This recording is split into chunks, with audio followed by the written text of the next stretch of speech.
Bismillahirrahmanirrahim. Assalamu alaikum dear students, how are you? I hope you would be fine. This is new countdown book 6 और आज हम कर रहे हैं exercise 11B के कुछ क्वेश्चंस हम पहले ही डिस्कस कर चुके हैं. आज हम क्वेश्चन नंबर 6 से ऑनवर्ड्स जो है वो क्वेश्चंस को डिस्कस करेंगे, तो वीडियो एंड तक देखिएगा, स्किप मत कीजिएगा, ठीक है. और कोशिश करेंगे कि आज हमारे क्वेश्चन नंबर 7 से 13 तक कंप्लीट हो जाए. चलिए जी, let's start. Question number 7 says the internal angles of a triangle are in the ratio 3:5:7. Question number 6 जो हमने किया था उसके अंदर भी सेम इसी तरह का क्वेश्चन था. The internal angles of a triangle are in the ratio 2:3:5. जब भी रेशो में आपको एंगल्स दिए हुए होंगे, आपने क्या करना है, उसका टोटल फाइंड आउट करने के लिए तीनों को x के साथ मल्टीप्लाई करके इज इक्वल्स टू 180 रख देना है. क्यों? क्योंकि ये तीनों एंगल्स का सम हमेशा 180 होता है, लेकिन ये रेशो है, इन तीनों को प्लस करके आंसर 180 नहीं आएगा, बल्कि इनको इनके जो प्रोपोर्शन है उसके साथ मल्टीप्लाई करके आंसर 180 आएगा. ठीक है. तो find the size of the angle, तीनों का एंगल का साइज फाइंड आउट करना है. Also find the size of its greatest exterior angle. ठीक है. और इसका जो ग्रेटेस्ट एक्सटीरियर एंगल है उसका भी हमें साइज फाइंड आउट करना है. वहाँ पर तो हमसे सिर्फ इतना कहा था कि find the size of its greatest angle. ठीक है. तो अब यहाँ पर आपको एक चीज़ समझनी होगी. पहले हम इनके साइज निकाल लेते हैं, उसके बाद फिर हम इसके ऊपर बात करेंगे. सबसे पहले आपने ये स्टेटमेंट लिखनी है जो क्वेश्चन में गिवन है. Given the ratio of the three angles का रेशो हमें गिवन है, तो हम यहाँ पर लिखेंगे the sum of the three angles.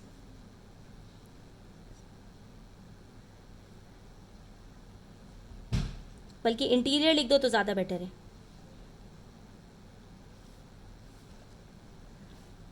3x plus 5x plus 7x is equals to 180. अब जब आप इसको सॉल्व करोगे तो इजीली सॉल्व हो जाएंगे. तीनों लाइक टर्म्स हैं, तीनों को हम प्लस कर सकते हैं. 3 + 5 + 7 इज इक्वल्स टू 15.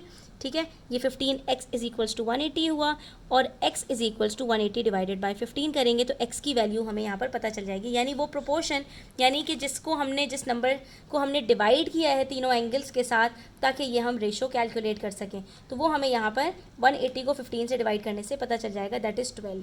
इसका मतलब है कि तीनों एंगल्स हमारे पास क्या होंगे. अगर x की वैल्यू हमें पता है तो जो पहला एंगल है दैट वुड बी 3 × 12, दूसरा एंगल 5 × 12 और तीसरा एंगल 7 × 12. अब हमसे कहा है ना size of the three angles हमने फाइंड आउट करना है, तो अब हम यहाँ पर तीनों एंगल्स का साइज फाइंड आउट कर लेते हैं.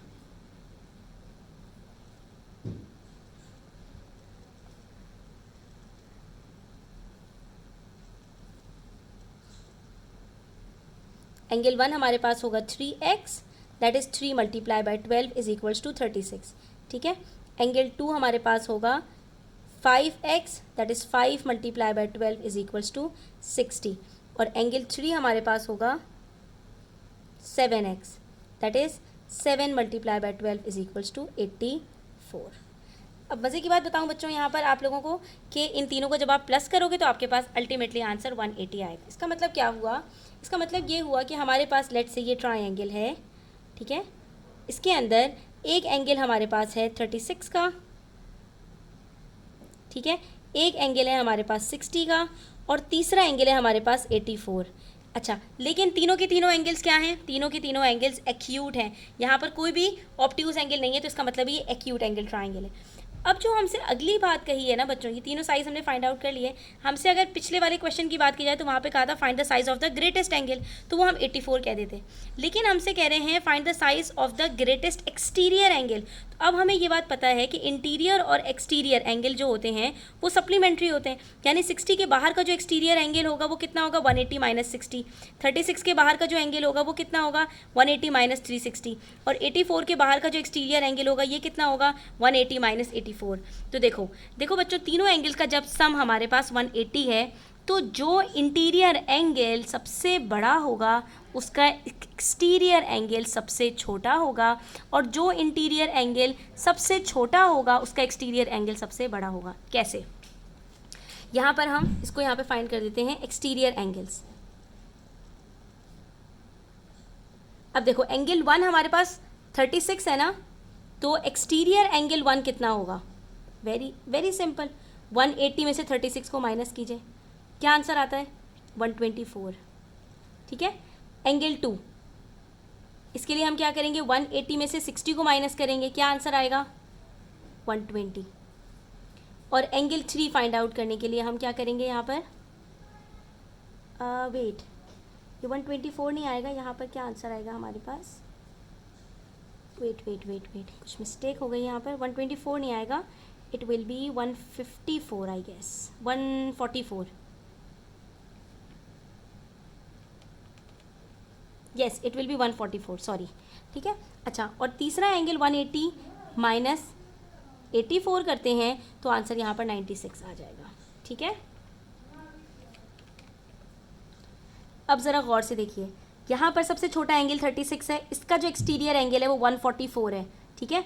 यहाँ पर जो 60 है 36 से बड़ा है, उसका एक्सटीरियर एंगल 144 से छोटा है, और जो 84 है उसका एक्सटीरियर एंगल सबसे छोटा है। जो सबसे बड़ा एंगल है उसका एक्सटीरियर सबसे छोटा है, और जो सबसे छोटा एंगल है उसका एक्सटीरियर सबसे बड़ा है। वजह क्या है उसकी? क्योंकि इंटीरियर और एक्सटीरियर मिलकर 180 बनते हैं, तो जो इंटीरियर कम होगा तो इसका एक्सटीरियर ज़्यादा होगा, जो इसका एक्सटीरियर कम होगा उसका इंटीरियर ज़्यादा होगा। तो जब हमसे यहाँ पर सवाल में ये पूछा है कि find the size of its greatest exterior angle, तो हम यहाँ पर ईजिली कह सकते हैं कि हमारे पास जो दो बड़े वाले इंटीरियर एंगल्स हैं उन दोनों को प्लस कर लेंगे तो हमें ईजिली पता चल जाएगा कि हमारे पास सबसे ग्रेटेस्ट एक्सटीरियर एंगल कौन सा होगा। आप 84 और 60 को प्लस कर लें, आपके पास आंसर आ जाएगा 144, या 180 में से 36 सबसे स्मॉलर एंगल को माइनस कर लें, तब भी आपको यहाँ पर पता चल जाएगा। तो हमारा आंसर यहाँ पर क्या होगा? 144 डिग्रीज, दैट्स ऑल, ठीक है। नेक्स्ट क्वेश्चन में कह रहे हैं one angle of an isosceles triangle is 100, find the size of each of the other two. अब ये कॉमन सेंस की बात है बच्चों, एक आइसोसेलेस ट्रायंगल है, उसके अंदर एक एंगल 100 है, 90 डिग्री से बड़ा है, ऑब्ट्यूज एंगल ट्रायंगल है, बाकी दोनों के दोनों एक्यूट होंगे ना, 90 से छोटे होंगे, तो इसका मतलब है कि बाकी दोनों एंगल्स हम क्या करेंगे, 180 में से 100 को सब्ट्रैक्ट करेंगे, ठीक है, और जो आंसर आएगा उसको डिवाइडेड बाय 2 करेंगे। इसको सॉल्व करने के लिए हमने सिर्फ और सिर्फ क्या करना है, given the size of one angle in an isosceles triangle। कोशिश किया करो ये स्टेटमेंट्स आप लोग लिखा करो, इससे आप लोगों को जो आगे की क्लासेस में आसानी हो जाएगी। इज इक्वल्स टू 100 डिग्रीज, ठीक है। तो अब हम यहाँ पर कह सकते हैं, इसका मतलब ये हुआ the sum of the other two interior angles कितना होगा, बाकी के दोनों एंगल्स का जो सम होगा वो कितना होगा, 180 में से 100 को माइनस कर लें, आंसर आ गया 80।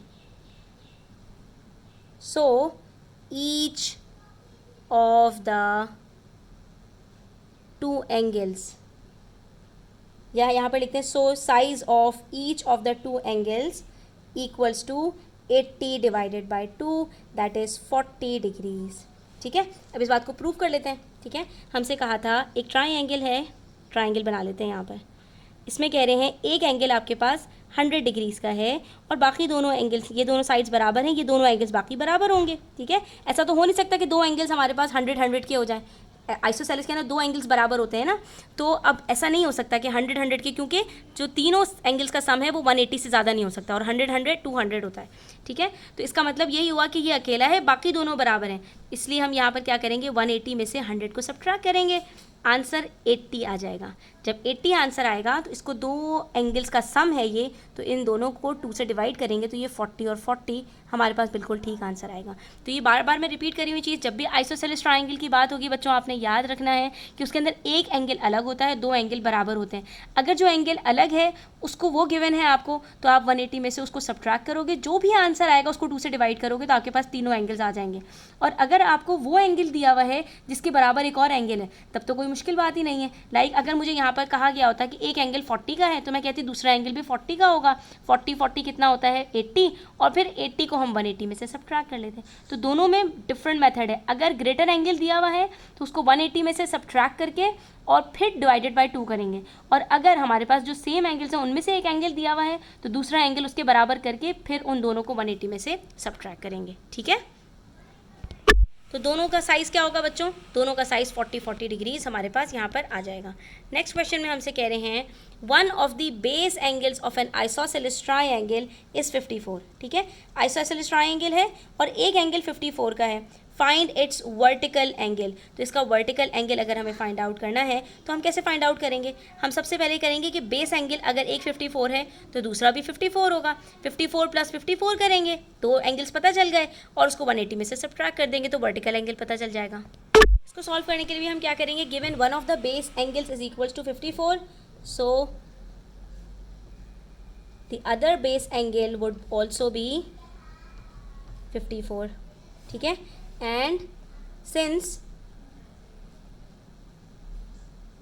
the sum of three angles, that is interior angles, is equals to 180, so suppose angle x plus 54 plus 54 is equals to 180, 54 plus 54 करते हैं 108 आंसर आएगा, इसको 180 में से सब्ट्रैक्ट कर देंगे तो एंगल x हमारे पास आ जाएगा, ठीक है। 180 माइनस 104 कर लेते हैं, सॉरी 108 कर लेते हैं, the answer would be 72 degrees, ठीक है। ये हमारे पास यहाँ पर जो वर्टिकल एंगल है वो फाइंड आउट हो जाएगा, ठीक है। Okay, now the next question says find the value of x in the following figure. ये एक फिगर है, ठीक है।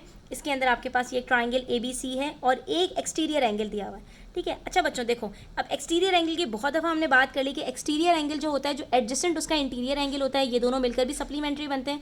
और ये जो एक्सटीरियर एंगल होता है, इसके ऑपोजिट में जो दोनों एंगल्स होते हैं, ये इन दोनों का सम भी होता है, यानी इन दोनों को प्लस करके भी 140 आंसर आएगा, ठीक है। और 180 में से इंटीरियर एंगल को माइनस करके भी 140 आंसर आएगा, ठीक है। इसका इसके साथ अलग रिलेशन है और बाकी दोनों इंटीरियर एंगल के साथ बिल्कुल अलग रिलेशन है। बस फ़र्क सिर्फ ये है कि यहाँ पर ये अकेला एंगल आपके पास जो होगा, वो जो भी उसका आंसर हो, तो ये एंगल यहाँ पर इन दोनों का सम होता है और ये वाला एंगल 180 में से 140 को माइनस करके आता है, ठीक है। अब हमें अगर ये वाला एंगल फाइंड आउट करना है तो हमें इसके लिए ये करने की बिल्कुल ज़रूरत नहीं है कि 180 में से पहले हम 140 को माइनस करें तो आंसर हमारे पास यहाँ पर 40 आएगा, फिर 40 और 72 को प्लस करें तो हमारे पास आंसर यहाँ पर 112 आएगा, ठीक है। और उसके बाद फिर हम इसको 180 में से माइनस करें तो हमारे पास यहाँ पर 68 आंसर आएगा। इसके बजाय हम यहाँ पर ईजी मेथड ये कर सकते हैं कि हमें पता है कि x प्लस 72 बराबर होता है 140 के। ये बात तो अब याद हो चुकी है ना आप लोगों को, अगर अभी तक याद नहीं हुई है तो याद कर लो, ठीक है। हमें पता है कि जो एक्सटीरियर एंगल होता है, ये बाकी के जो दोनों इंटीरियर एंगल्स होते हैं जो उसके ऑपोजिट में होते हैं, इस वाले एंगल को छोड़कर, जो उसका एडजेसेंट है उसको छोड़कर, बाकी के जो दोनों एंगल्स होते हैं इन दोनों का सम होता है। यानी x प्लस 72 करेंगे तो 140 ही आंसर आएगा। तो इस सिचुएशन में अगर ये दोनों एंगल्स गिवन हो तो हम ये वाला exterior angle easily find out कर सकते हैं। अगर इन दोनों में से कोई एक मिसिंग हो और ये गिवन हो तो हम क्या करेंगे, 140 में से गिवन एंगल को माइनस कर देंगे, ठीक है। तो हमें x अगर फाइंड आउट करना है तो हम सिंपल यहाँ पर 140 में से 72 को माइनस करेंगे और हमारे पास यहाँ पर 68 आंसर आ जाएगा।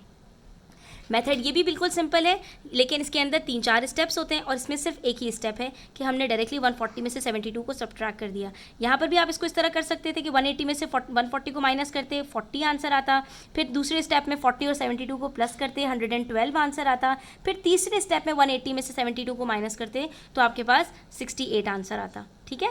लेकिन ये आपके पास एक ही स्टेप में आंसर आ गया। अब दोनों प्रॉपर्टीज़ आपको अच्छे से पता होनी चाहिए। नेक्स्ट क्वेश्चन में हमसे कह रहे हैं the angle made by the equal sides of an isosceles triangle is 84, ठीक है। तो अब यहाँ पर आपसे कह रहे हैं कि आपके पास जो है वो एक आइसोसेलेस ट्रायंगल है, the angle made by the equal sides, कह रहे हैं कि दो इक्वल साइड्स है ना, इन दोनों के बीच में जो एंगल फॉर्म हो रहा है, इन दोनों के बीच में यही एंगल फॉर्म होगा ना। अगर ये दोनों साइड्स बराबर होंगी तो इन दोनों के बीच में ये एंगल फॉर्म होगा, अगर ये दोनों साइड्स बराबर होंगी तो इन दोनों के बीच में ये एंगल फॉर्म होगा। तो आपसे कह रहे हैं जो भी दो साइड्स हैं उनके बीच में जो एंगल फॉर्म हो रहा है वो 84 है, यानी कि जो तीसरा एंगल होता है, वर्टिकल एंगल होता है, वो 84 है। बाकी के दोनों एंगल्स हमें इन्होंने नहीं बताए। तो ये क्वेश्चन एग्जैक्टली कैसा है जो हमने क्वेश्चन नंबर 8 किया था अभी हमारे पास, कि एक वर्टिकल एंगल हमें गिवन था और बाकी दोनों एंगल्स हमने फाइंड आउट करने थे। तो देखो अब एक ही क्वेश्चन आपके पास कई कई तरीक़ों से आ सकता है। कभी आपको वर्टिकल एंगल के नाम से कह देंगे, कभी आपको जो है वो ग्रेटेस्ट एंगल बता देंगे, कभी आपको कह देंगे कि दो इक्वल साइड्स के बीच में एक आपके पास जो एंगल फॉर्म हो रहा है आइसोसेलेस ट्रायंगल का वो 84 है। तो इससे भी हमें यहाँ पे पता चल गया कि जो 84 है तो यहाँ पर ये अकेला है और बाकी दोनों बराबर हैं। वरना यहाँ पर अगर ये बात नहीं कहते बल्कि हमसे कहते one of the equal sides वाले एंगल हमारे पास 84 है तो दूसरा एंगल भी 84 होता, लेकिन यहाँ पर हमसे इन्होंने कहा कि दो इक्वल साइड्स के बीच में जो एंगल है वो 84 है। फाइंड द अदर एंगल्स, तो हमने क्या करना है वही काम करेंगे कि 180 में से 100 को माइनस किया था, 100 में से 84 को माइनस करेंगे, जो भी आंसर आएगा उसको डिवाइडेड बाय 2 किया था, 80 को हमने 2 से डिवाइड किया था, तो यहाँ पर भी हमारे पास जो आंसर आएगा 96 उसको हम 2 से डिवाइड करेंगे तो हमारे पास ये आंसर आ जाएगा। तो पहले स्टेप में क्या करना है, 180 माइनस 84, ठीक है। 96 आंसर आ गया। दूसरे स्टेप के अंदर 96 को डिवाइडेड बाय 2 कर देंगे और हमारे पास यहाँ पर आंसर आ जाएगा 48। इसका मतलब है कि जो बाकी के दोनों एंगल्स हैं ये 48 डिग्रीज़ के हैं, तभी हमारे पास ये पूरा जो सम बनेगा तीनों एंगल्स का वो 180 डिग्रीज़ बनेगा, ठीक है। आगे का जो क्वेश्चन है उसको देख लेते हैं। उसके अंदर हमसे कह रहे हैं if N exterior angle of a triangle, आगे कह रहे हैं कि हमारे पास अगर एक एक्सटीरियर एंगल है एक ट्राइएंगल का, वो 115 डिग्रीज़ है। क्या मतलब, देखो ये हमारे पास कह रहे हैं ये आपके पास एक ट्राइएंगल है, यहाँ पर आप बना लो ये आपके पास जो एक एंगल है ये है 115 डिग्रीज़ का बाहर वाला एंगल, ठीक है।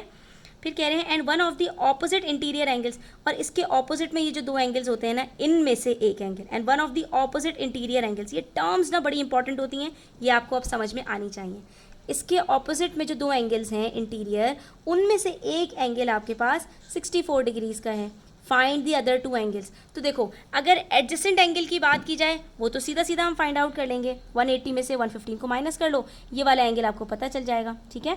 जो आपके पास ये वाला इंटीरियर एडजेसेंट है, और ये वाला एंगल फाइंड आउट करना है, तो ये कैसे फाइंड आउट कर सकते हैं, बिल्कुल इसी तरह से जैसे 140 में से 72 को माइनस किया था तो ये एंगल आ गया था, ऐसे ही 115 में से 64 को माइनस करेंगे तो ये थर्ड एंगल आपके पास आ जाएगा, ठीक है। इस क्वेश्चन को कैसे सॉल्व करेंगे देख लेते हैं। इसको सॉल्व करने के लिए हम क्या करेंगे, सबसे पहले एक्सटीरियर एंगल हमें 115 दिया हुआ है और एक इंटीरियर एंगल दिया हुआ है, तो हम यहाँ पर ईजीली कह सकते हैं the other opposite interior angle क्या होगा, उसके लिए हम इन दोनों को सब्ट्रैक्ट कर देंगे, ठीक है। जितनी प्रैक्टिस करोगे इन क्वेश्चंस की वो उतने आपके लिए ईजी हो जाएंगे। तो हमने 115 में से 64 को माइनस कर देना है और हमारे पास यहाँ पर जो अदर इंटीरियर एंगल है वो खुद ब खुद आ जाएगा। बिल्कुल क्वेश्चन नंबर 10 की तरह है, जिसमें हमारे पास एक एक्सटीरियर एंगल 140 गिवन था और हमने क्या किया था, उसको जो ऑपोजिट इंटीरियर एंगल हमारे पास गिवन था 72, उसको हमने सब्ट्रैक्ट कर दिया था। तो यहाँ पर भी इसी तरह से हम करेंगे, 115 जो एक्सटीरियर एंगल है उसको one of the interior opposite angle में से सब्ट्रैक्ट कर देंगे, हमारे पास 51 आंसर आ जाएगा। इसका क्या मतलब हुआ कि ये जो आपका ट्राइएंगल है इसमें ये 115 है, ठीक है, ये आपके पास लेट से 64 है, तो ये वाला एंगल आपके पास 51 होगा। अब चाहे आप थर्ड एंगल फाइंड आउट करने के लिए इन दोनों को फिर से प्लस करें तो आंसर वही 115 आना है, और सीधा सीधा या फिर आप यहाँ पर लिखें कि adjacent interior angle of 115 is equals to 180 minus 115, ठीक।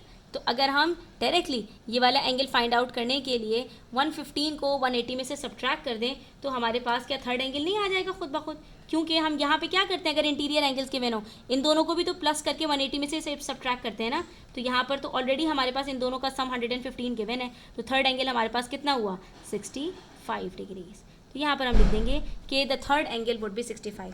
तो हमारे पास जो दो इंटीरियर एंगल्स हैं उसमें से एक 51 डिग्रीज़ का होगा और दूसरा 65 डिग्रीज़ का होगा, दैट्स ऑल।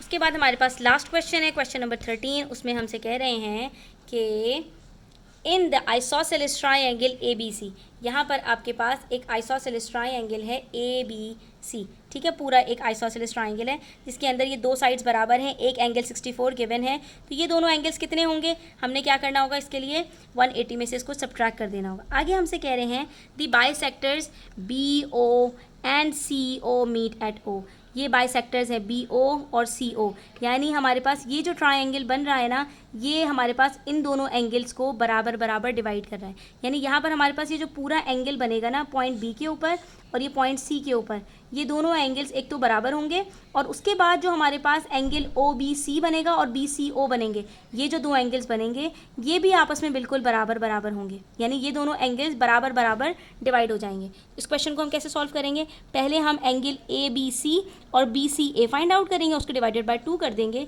तो हमारे पास एंगल BOC निकालने के लिए फिर हमने इन दोनों को प्लस करके डिवाइड 180 में से माइनस करना होगा, तो ये वाला एंगल हमारे पास आ जाएगा, ठीक है। तो चलो हम स्टेप बाय स्टेप इसको सॉल्व करते हैं।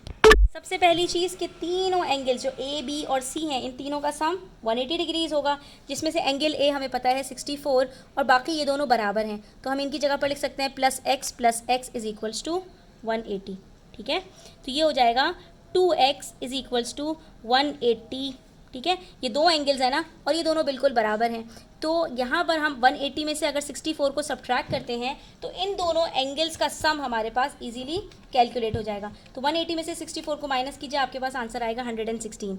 इसका मतलब है जो बाकी के दोनों एंगल्स हैं उनका सम हमारे पास 116 है। इसके अंदर से हर एंगल यानी दोनों एंगल्स कितने होंगे हमारे पास, इसको हम सीधा सीधा 2 से डिवाइड कर देंगे। ठीक है, जब हम 2 से डिवाइड करेंगे तो हमारे पास इसका आंसर आ जाएगा 58। इसका मतलब है कि बाकी के जो दोनों एंगल्स हैं वो 58 डिग्रीज़ के हैं। ठीक है, लेकिन अब ये देखो मैं आपके सामने फिगर बनाती हूँ ताकि आपको ये चीज़ और ज़्यादा क्लियर हो जाए। हमारे पास यहाँ पर ये ट्रायंगल है, ठीक, ये वाला एंगल हमें गिवन है 64 डिग्रीज़ का, ये एंगल भी हमारे पास 58 हो गया और ये एंगल भी हमारे पास 58 हो गया। ये है हमारे पास ABC। इसके बाद यहाँ पर क्या हो रहा है कि इन्होंने यहाँ पर एक बाइसेक्टर ड्रॉ कर दिया। ठीक है, ये पूरा एंगल अभी तक 58 का था। बाइसेक्टर का मतलब ये होता है कि ये जो लाइन हमने ड्रॉ की है इसके अंदर ये दोनों एंगल्स 58 से डिवाइड हो गए। तो 58 को डिवाइडेड बाय 2 करते हैं, हमारे पास आंसर आता है कि ये एंगल भी 29 डिग्रीज़ का है और ये एंगल भी 29 डिग्रीज़ का है। ठीक है, 29 + 29 58, 29 + 29 58, यानी ये वाला एंगल 58 2 इक्वल पार्ट्स में डिवाइड हो गया। अब हमारे पास यहाँ पर ये जो OBC और BCO ये दोनों 29 के हैं। हमसे पूछ रहे हैं बताइए BOC कितना होगा। तो देखो अब हमने फोकस करना है सिर्फ और सिर्फ OBC ट्रायंगल के ऊपर। तो अब हम यहाँ लिखेंगे नाउ इन ट्रायंगल OBC हमारे पास 2 एंगल्स हमें पता चल चुके हैं। ठीक है, कौन कौन से एंगल्स हम यहाँ पर लिख लेते हैं। Measurement angle OBC plus measurement angle BCO plus BOC। ठीक है, ये हमने फाइंड करने हैं एंगल्स। इन तीनों का सम भी 180 होगा बच्चों, क्योंकि ये भी पूरा एक ट्रायंगल है। इसके अंदर OBC हमें पता चल चुका है ये कितना है, सिंपल है 29। BCO भी कितना है 29, और ये वाला एंगल हमारे पास O के ऊपर जो है वो हमने फाइंड आउट करना है। तो हम क्या करेंगे 29 + 29 करेंगे, 58 आंसर आता है और 58 को माइनस कर देंगे 180 में से, सिंपल। तो एंगल O आ जाएगा हमारे पास। ठीक है, 180 में से हम सब्ट्रैक्ट कर देते हैं 58 को and the final answer would be 122। इसका मतलब है कि ये वाला एंगल हमारे पास 122 होगा। क्यों, क्योंकि ये दोनों एंगल्स हमारे पास फर्दर 2 में डिवाइड हो गए। तो अब जो हमारे पास आंसर आ रहा है वो 64 का भी डबल आ रहा है। ठीक है बच्चों, यहाँ पर हमारी आज की जो वीडियो है वो कंप्लीट होती है। आई होप कि आपको ये समझ में आया होगा। स्टिल कोई भी क्वेश्चंस हो, कोई भी क्वेरीज हो, कमेंट सेक्शन में आप पूछ सकते हैं। Thanks for watching the video till the end. Take care, Allah हाफिज़।